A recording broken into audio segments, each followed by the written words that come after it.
నమస్కారం అందరికి. ఇప్పుడు మనం డిగ్రీ ఫస్ట్ ఇయర్ వాళ్ళకి ఫస్ట్ సెమ్ లో డేటా డ్రైవెన్ డెసిషన్ మేకింగ్ అనే సబ్జెక్ట్ చూస్తున్నాం కదా. సో ఇప్పుడు మనం సెకండ్ యూనిట్ లో ప్రీవియస్ వీడియోలో కొన్ని టాపిక్స్ చూసాము. ఇప్పుడు మనం ఏం చూద్దామంటే roles and responsibilities of data analyst. So data analyst వి రోల్ ఏంటి, రెస్పాన్సిబిలిటీస్ ఏంటివి అనేది చూద్దాము. సో ఫస్ట్ ఏం ప్లే చేస్తాడు రోల్ అంటే డిటర్మైన్ ఆర్గనైజేషనల్ గోల్స్. సో ఏదైతే ఆర్గనైజేషన్ వాళ్ళు పెట్టిందో దాని గోల్ ఏంటిది, మెయిన్ ఏం ఏంటిది అనేది చూస్తాడు అనమాట అతను.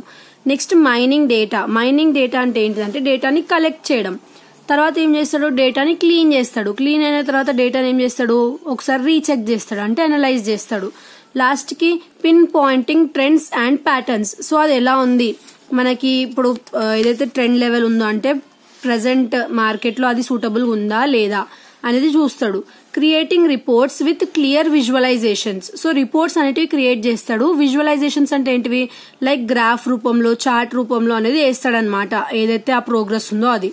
Maintaining data bases and data systems. So ఇప్పుడు ఏదైతే కలెక్ట్ చేసిన డేటా ఉందో, ఇన్ఫర్మేషన్ ఉందో దాన్ని సిస్టమ్ లోకి ఎక్కిస్తాడనమాట. సో దట్ ఫ్యూచర్ లో మళ్ళీ ఎప్పుడైనా వాళ్ళు రిఫర్ చేయాలంటే చూసుకోవచ్చు కాబట్టి. సో ఇది మనకి డేటా అనలిస్ట్ వి రోల్స్ అనమాట. నెక్స్ట్ రెస్పాన్సిబిలిటీస్ ఏంటివి, రెస్పాన్సిబిలిటీస్ డేటా మైనింగ్ అంటే డేటాని తీసుకొస్తారు. మైనింగ్ అంటే ఏంటి, తవ్వడం కదా. సో అలా డేటాని కలెక్ట్ చేస్తాడనమాట. నెక్స్ట్ మెయింటైనింగ్ డేటా బేసెస్ అంటే డేటా బేసెస్ లో మెయింటైన్ చేయడం, ఫ్యూచర్ లో మళ్ళీ ఎప్పుడైనా రిఫర్ చేసుకోవడానికి వీటిని అతను ఏం చేస్తాడు, మెయింటైన్ చేస్తాడు. తర్వాత డేటాని ప్రిపేర్ చేస్తాడు. తర్వాత క్వాలిటీ, డేటా క్వాలిటీ ఎలా ఉంది, అన్ని మెయింటైన్ చేస్తుందా, క్వాలిటీ మంచిగా ఉందా అనేది చూసుకుంటాడు.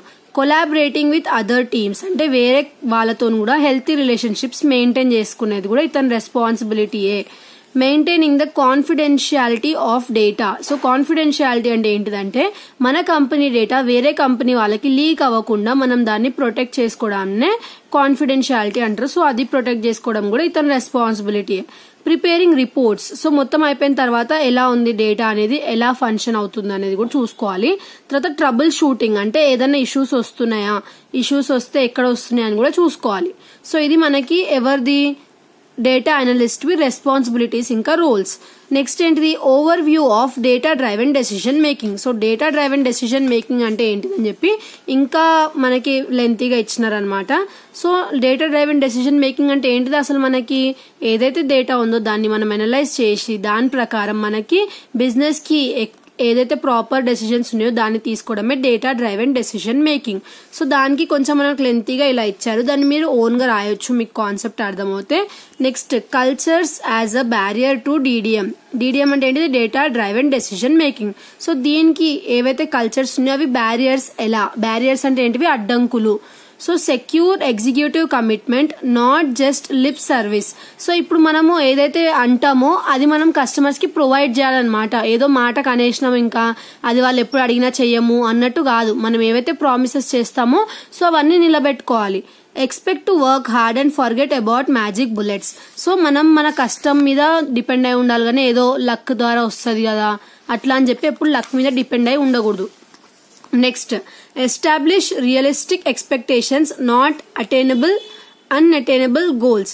సో ఏవైతే రియలిస్టిక్ గా ఉన్నాయో అవిటిని ఎక్కువ బిలీవ్ చేయాలి కానీ మనకేవో అవసరం లేనివి ఇంకా ఎప్పటికీ అవ్వనివి మనం వాటిని గుర్తుపెట్టుకొని పని చేయకూడదు. Make study progress and overcome false start. So study progress అంటే ఏంటిది, మెల్లగా వెళ్తూ ఉండాలి. లైక్ ఒకటేసారి హై గ్రోత్ కాకుండా మనం మెల్లమెల్లగా పెరుగుతూ వెళ్ళాలి. Overcome falls starts. సో ఏవైతే మనకి బిజినెస్ బాగాలేదు అలాంటివి అన్నారో సో అలాంటి రివ్యూస్ అన్నిటిని ఓవర్కమ్ చేస్తూ మనం మన ప్రోగ్రెస్ అనేది పెంచుకుంటూ ఉండాలంట. Learn from the experience of others. So వేరే వాళ్ళని చూసి జెలస్ అవ్వడం కంటే లేదంటే వాళ్ళని ఇంకా దూషించడం కంటే వాళ్ళ ఏదైతే ఎక్స్పీరియన్స్ ఉందో దాని నుంచి మనం నేర్చుకోవడానికి ట్రై చేయాలి. Maintain a long term view and expect a journey. So ఏదైతే మనము వర్క్ చేస్తున్నామో దాన్ని లాంగ్ టర్మ్ గా అంటే ఒక 2 months చేసి ఇంక ఇంట్రెస్ట్ పోయింది డేటా మీద నేను అనలైజ్ చేయను అని అనుకోవద్దు. మనం ఏం చేయాలి, దాని మీద ఇంకా వర్క్ చేస్తూ 1 year అయినా 2 year అయినా అలా మనము దాని మీద ప్రో అయిపోవాలన్నమాట. సో ఇది మనకి ఈ కొన్ని టాపిక్స్. నెక్స్ట్ వీడియోలో ఇంకా టాపిక్స్ చూద్దాం. Thanks for watching.